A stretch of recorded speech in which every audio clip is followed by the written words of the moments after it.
chers internautes, nous avons le plaisir de recevoir aujourd'hui M. Dame Babou, journaliste correspondant de la radio Sud FM aux États-Unis. Oui. Il est l'invité du jour. Bonjour M. Babou. Bonjour Hawa. M. Babou, pouvez-vous nous parler un peu de votre parcours professionnel? Mon parcours, c'est pas vraiment très compliqué.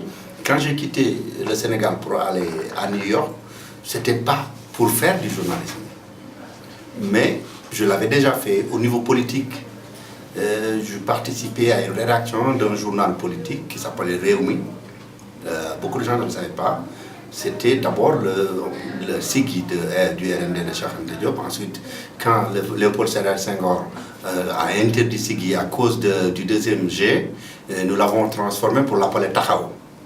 Et après, quand nous avons quitté le RND pour créer le PLP avec Maître Babacar Niang, nous avons créé un journal qui s'appelle Réumi.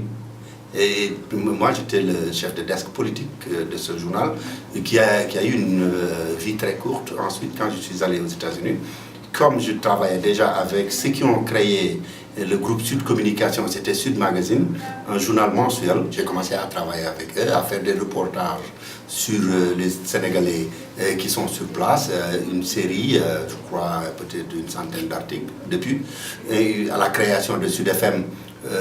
Je suis venu accompagner le démarrage parce que j'avais déjà commencé à faire la radio.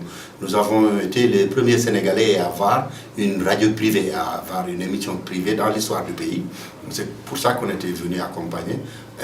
Là, nous avons aussi notre propre émission de radio, celle dont je parle, qui s'appelle African Time, qui a fêté ses 20 ans ce mois de mars, le mois de mars dernier. Alors, donc, voilà, si vous voulez, un peu le parcours. D'accord. Tu es le correspondant le Sud à New York. Parlez-nous un peu de la vie d'un correspondant à l'étranger. La vie d'un correspondant, le premier souci, c'est j'envoie mon article, il me faut une semaine avant de le recevoir à l'époque. Parce que c'était renvoyé par la poste. Il n'y avait pas l'internet, il n'y avait pas même l'envoi par électronique, etc. Il n'y en avait pas du tout. C'est avant le Netscape, il n'y avait pas de photos sur le net. Les emails étaient juste prodigy, texte seulement. Donc votre article, vous le retrouvez une semaine après. Votre premier souci, c'est qu'est-ce que mon rédacteur en chef a coupé? Ou bien qu'est-ce qu'ils ont inséré là-dedans? C'est la vie de tous les correspondants du monde. Et à l'époque, donc c'est vraiment trop tard, c'est déjà commandé, sans vous revenir à la rédaction, on a même oublié, on a dit, ah, lequel de vos articles encore vous parlez là? Donc c'était ça. Mais surtout le plus intéressant, c'est que les Sénégalais qui sont ici, qui ont leurs parents, qui ont leurs enfants, qui ont les cousins, etc., c'est un honneur de les informer de la vie de leurs parents qui vivent là-bas. Parce qu'à l'époque, pour appeler de New York à ici, moi je payais quoi? $3,50, $3,50 par minute au téléphone. Donc vous comprenez, il n'y avait pas de cellulaire, il n'y avait pas... Donc c'était vraiment l'information que les gens retenaient. Ça venait de nous et c'est extrêmement intéressant. Pour vous donner juste un exemple. Quand il y a eu les attaques du 11 septembre, il s'est passé une difficulté énorme. Il y avait déjà les cellulaires, les gens ne pouvaient pas appeler. Les gens étaient inquiets. Et un jour, juste comme ça, j'ai expliqué qu'il n'y avait pas de risque pour les Sénégalais. C'était un mardi. La plupart des Sénégalais qui vont autour de Wall Street, ils vendent dans la rue. Le mardi, c'est leur jour de repos, donc il n'y a pas de risque. Et ensuite, si vous essayez d'appeler vos enfants, vous ne pouvez pas, c'est parce que ce sont les disques qui ont été détruits. C'est pourquoi ils n'ont pas... C'est pas parce qu'ils ont des problèmes. Et moi, je l'avais dit, je l'ai oublié. Un jour, je suis dans les rues de New York, une dame, on lui a dit, c'est Dame Babou, il dit, ah, donc, bon, xamoon ni nga ñu libéré bi nga waxee loolu parce que mënuñu woon xam lu tax suñu doom yi mënuñu leen jot. C'est pour vous dire que c'était une grande responsabilité. Je crois d'ailleurs le journalisme de manière générale, c'est une grande responsabilité.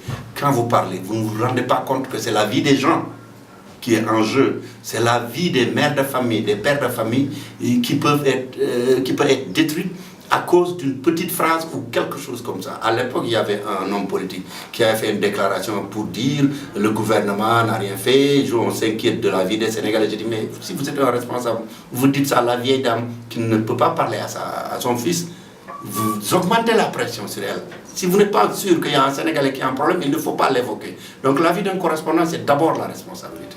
Mais justement, vous parliez d'Internet tout à l'heure, qui a tout changé chez le correspondant. Désormais, c'est beaucoup plus facile, mais c'est aussi un danger aussi pour ce même correspondant quand il ne va pas jusqu'au bout de sa réflexion, au bout d'une certaine éthique. C'est ce que je dis, c'est d'abord la responsabilité pour moi. Parler aux populations, parler à la foule, c'est une responsabilité. Parce que vous savez, il y a quelqu'un qui écrit que toutes les blessures, c'est cicatrices, sauf celles causées par la parole. Si vous blessez quelqu'un par la parole, vous ne pouvez plus retirer ce que vous avez dit. Vous pouvez lui construire un château en or. Tous les matins, il va se souvenir de ce que vous avez dit de lui. Et donc, c'est extrêmement important, surtout qu'il n'y a pas de contrôle. Nous, quand on faisait notre boulot, durant les années 80 et 90, on avait Sidi Gaye, on avait Ibrahim Fall, on avait Babacar Touré, on avait Abdoulaye Diagasila, qui nous corrigeait, qui nous disait non. Je vais vous donner un exemple juste pour justement confirmer ce que tu viens de dire, Charles. Et à l'époque, il y avait une dame très populaire qui était venue faire une prestation aux États-Unis. Je ne dis même pas dans quel domaine. Et quand on a dit qu'elle a eu des problèmes avec son mari à cause d'une relation sur place, j'ai écrit l'article, je l'ai envoyé. Abdoulaye Diagasila m'a dit, on ne va pas publier. Je dis, mais pourtant c'est la vérité. C'est ça qui s'est passé. Je dis, mais et son enfant qui va en souffrir? Et son fils qui peut se suicider demain à l'école? Est-ce que vous tenez compte de ça? Je parlais à quelqu'un aujourd'hui qui me disait que le gouvernement devait aller filmer les gens qui pillent sur l'autoroute, etc., pour les montrer à la télé. Et je dis, et leurs enfants, est-ce qu'ils sont responsables de ce que leurs parents font? Ils vont être humiliés. Donc quand on écrit, quand on fait quelque chose à Internet, vous ne pensez pas à la personne qui est le sujet. Elle n'existe pas dans le vacuum. C'est une famille, c'est une mère de famille, c'est un fils, c'est un cousin, c'est une femme qui est blessée. Il faut tenir compte de ça, je pense. D'accord. Maintenant, avec le recul, quel est le regard que tu portes sur la presse sénégalaise d'aujourd'hui? Écoutez, vous allez être surpris après ce que je viens de dire. Vous allez être surpris de ma réponse. La presse sénégalaise, c'est la presse de la société sénégalaise. Nos députés ne sont pas mieux formés que nos journalistes. Nos ministres ne sont pas mieux formés que nos journalistes. Nos médecins, nos avocats ne sont pas mieux formés que les journalistes. Nous sommes l'émanation de la société. On n'a qu'à dialoguer. Cette presse-là existera, le gouvernement doit le savoir, la société doit le savoir, elle existera avec. Il faut faire avec, il faut qu'on dialogue, il faut que les gens se renvoient à la responsabilité. C'est pourquoi je dis, moi je ne comprends pas les gens qui passent tout le temps. Et les journalistes maintenant, et la famille, et la presse maintenant. La presse, elle est la presse du Sénégal. C'est comme les députés sont les députés du Sénégal. C'est ça. Justement, quand on entend le discours, le niveau du discours, est-ce qu'il n'y a pas un effondrement, je veux dire, systémique et systématique? Je pense qu'il y a des greffes qui ne portent jamais. On veut gouverner ce pays-là avec un système de gouvernance venu de l'extérieur. Ça ne marchera jamais, ni au niveau de la presse, ni au niveau de la politique, ni au niveau médical, ni au niveau de droit. Il faut qu'on revienne au Sénégal si on veut gouverner ce pays-là avec le système de pensée. Parce que vous avez des lois, les gens lisent les lois, ils mettent ça de côté, ils pensent à leur structure mentale formée dans leur famille. Socialement, ces lois sont étrangères, les règles sont étrangères. Elles ne marcheront pas. Nous l'avons essayé pendant 60 ans. Cheikh Anta Diop disait que tant que l'acculturation n'a pas atteint le point de non-retour, gouverner avec une langue étrangère, c'est un leurre. On ne se développera pas avec le CFA, on ne se développera pas avec le français, on ne se développera avec l'anglais, ni avec l'arabe. Même l'islam qui est digéré, la langue qu'il a portée n'est pas digérée dans ce pays. Il faut qu'on revienne dans ce pays. C'est un changement de paradigme? Absolument. D'accord. Quelle comparaison entre la presse anglophone, notamment américaine, et la presse francophone? C'est une presse de 3 siècles et une presse de 30 ans. Ça veut tout dire.